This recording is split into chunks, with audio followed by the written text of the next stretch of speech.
So today's the 4th of July, and last year I wasn't able to use that term, so I'm going to upload this video and see if they'll let me use it this year.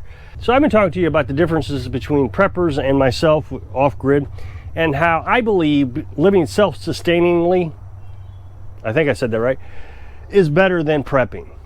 Prepping, you're stockpiling, and eventually you're going to run out of your stockpile and then you're done. Or you're going to stockpile and you're not going to realize that you have something missing in your stockpile and you're done.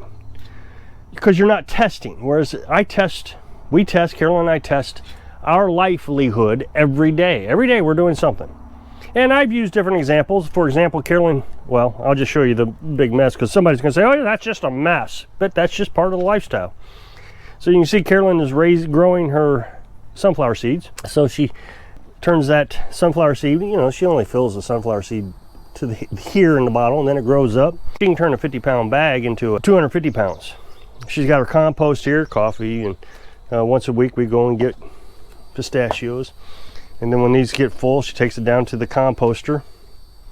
So just kind of the way we do things, routine. She's got her laundry over here. Everything's self-sustaining.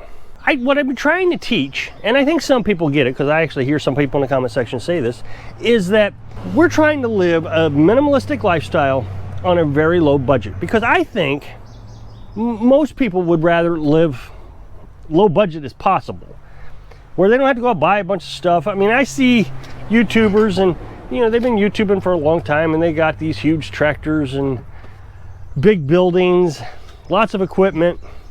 They're more homesteaders than off-gridders. I don't know too many off-gridders that have a lot of equipment, but even some off-gridders have these massive solar arrays where I've been trying to show you that you can do it pretty cheaply. I don't know, under $1,000 and have 1,000 watts or so. Hook it up yourself. I think living minimalistically is the only way you're really going to survive an SHTF. I mean, I heard a YouTuber talk the other day about air conditioning in an SHTF. Now, we can have air conditioning here. I've showed you how to do it when we were down in the camper. We can run it off solar panels. It takes a massive amount of energy. And in order to do it real effectively, we'd have to have a lot more batteries and a lot more solar panels. We can run the air conditioner, 2 or 3 hours a day, the hottest part of the day, the sun's up in the sky. But we've just decided that we're not going to use the air conditioning unless absolutely necessary. Now, the nice thing is if it gets too terribly bad, we can get in the truck, turn on the truck, go down to town, and go into Dollar General for a little bit and cool off. But we've never done that. It's just always been a backup plan, just in case one of us get overheated and we need to cool off real fast. That's just an easy way to do it. People say, well, you need to freeze some ice. That way you can cool off with ice. Again, that takes energy that we don't have. We use our freezer, it's always full with food. There is a difference between comfort and convenience and off-grid, or even survival. I don't believe, and I think there's a lot of people in the comment section to say this too, I mean, I've heard it a lot of times, that the majority of people are going to be able to survive in an SHTF, whether they're prepping or not. They're just things they're going to run into that's just not going to be bearable. If you haven't stockpiled firewood and you live in a cold climate, and you're thinking, well, we'll run off propane. Well, in an SHTF, eventually your propane is going to run out and you're going to get cold. Now, to me, getting cold is much worse than getting hot. Stockpiling water. Now, I've heard YouTubers say you got to stockpile water. Well, if you're stockpiling water, then you don't have a plan at all, because you need a ton of water. How long can you survive off your stockpile of water? Probably not very long. I don't know how much you have, but man, your house would be completely filled with water to live any length of time. So you have to come up with a way of replenishing your water. Of course, we got the well, and we can run the well off solar panels. I've proven that. And once we get rid of the refrigerator, if the SHTF actually happened, we get rid of the refrigerator, we'd have all the power we need to run the well. We have a natural spring just down the road. Carolyn would prefer not going down to the natural spring because everybody's going to be down there, and you don't want to really intermix with people when an SHTF happens. Now, I've talked about that we're going to get a hand pump for this well. That way, if there's not enough electric or it's in the wintertime or something, we can hand pump it. And she's actually saying, why don't we go ahead and do that now? We'll probably do it in another month or so. go ahead and do it now, because right now gas prices are so high that running a generator, which is convenient, like I said, we can do it off solar. Running off generator, it's going to cost us probably 20 bucks a month to run the generator. I'd rather not do that. It was a lot cheaper when gas prices were lower. Now it's starting to get higher. I'm really looking at how are we going to reduce the costs on that. So for example, when Carolyn wants to wash sinks, she can go over there and hand pump the water, save a little bit on gas. So, you know, just always thinking, always trying to figure out worst case scenario.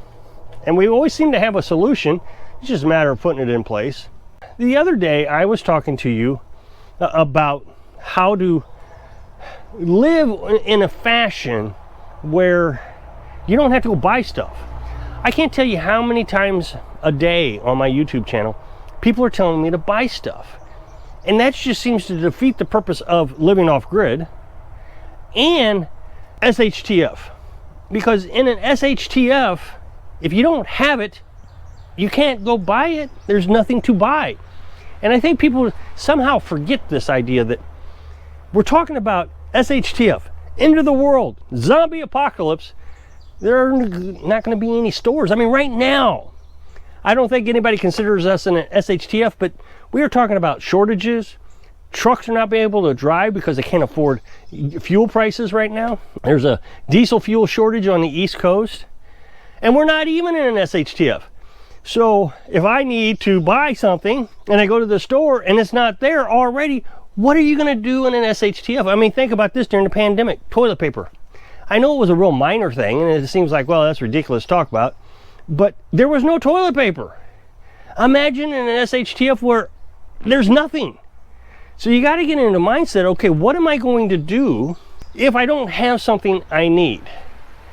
And I don't think people can figure it out. I really have come to the conclusion, no, you have to buy.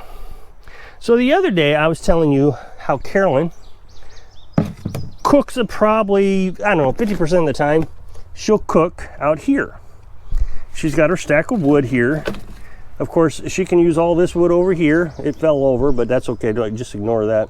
And we got this whole little setup here where we have 2 tire rooms that we found on the property. And I cut one so she could feed firewood into it, pretty simplistically.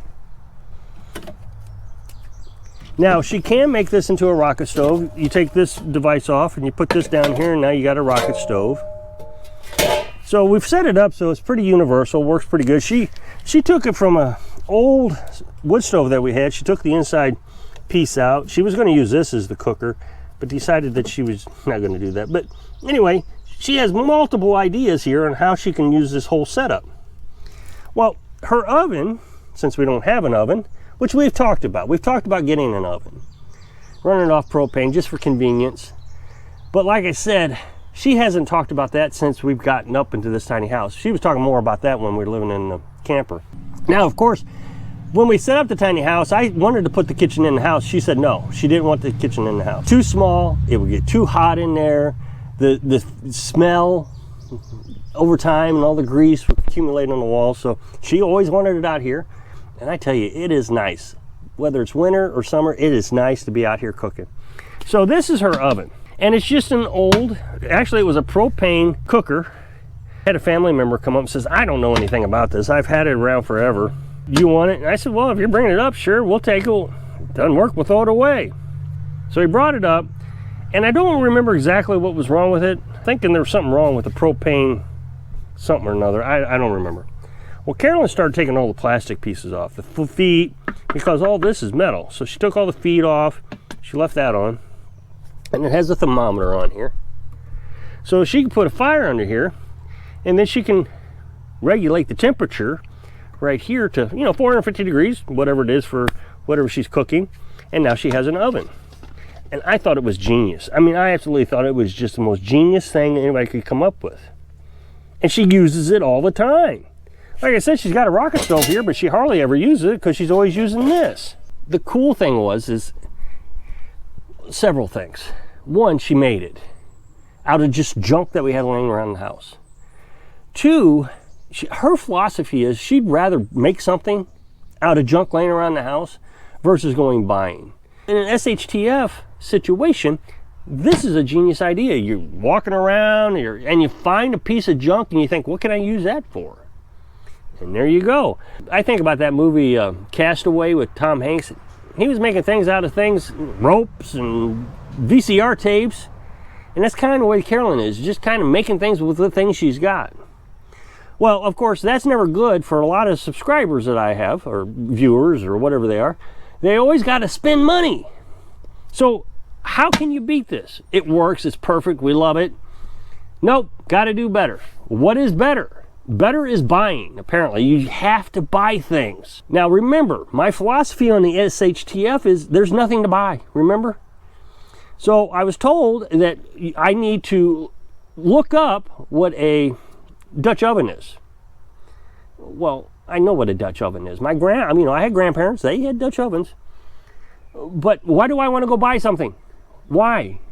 This works. Oh, you got to be prepared. Well, you're not prepared. Because if you don't have a Dutch oven or your Dutch oven breaks in an SHTF situation, you're done. You don't have the imagination to build anything because you have to go buy it. But that being said, we do have a Dutch oven. Carolyn doesn't use it as a Dutch oven. She uses it so we can cook on the wood stove in the wintertime. These are just silicone handles so you can pick it up easily. And I kind of like this one. She's only used it a couple times. There's your Dutch oven right there. The other thing that's nice about this is not only do you have a pot that you can cook soups in on the wood stove, you also have a frying pan right here.